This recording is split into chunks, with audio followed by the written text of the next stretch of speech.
launch buttons on it. Let's get that off.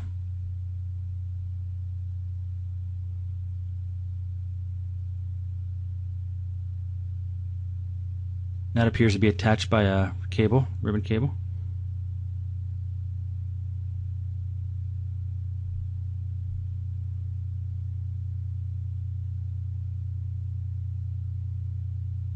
And we're going to pull that out. We're going to inspect that.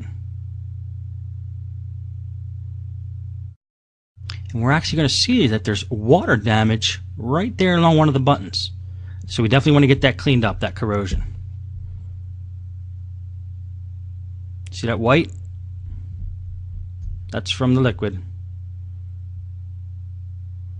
What I do to get rid of that is trusty toothbrush and some hand sanitizer.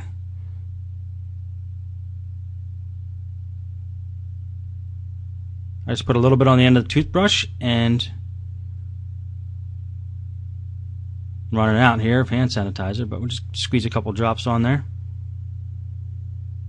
Or just stick the toothbrush in the bottle.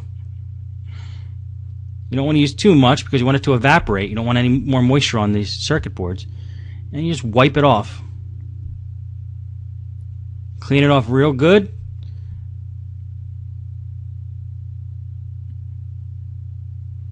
And just brush that corrosion away. Now we're also going to see the edge of the keyboard has a little bit of water damage as well, so at least we know where the water was going, and we could see that it hit the bottom left hand corner of the keyboard. So this might be a good indicator to help us find out if there's any damage under that section. If there's motherboard under there or what, we could check it out and make sure there's no damage there. So I'm going to inspect that section there.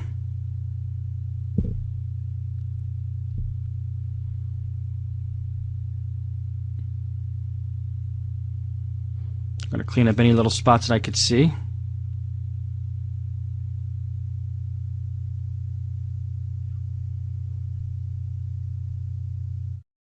So what I want to do is pull up that corner there and get a flashlight, shoot it in there, see if you see any spots of corrosion.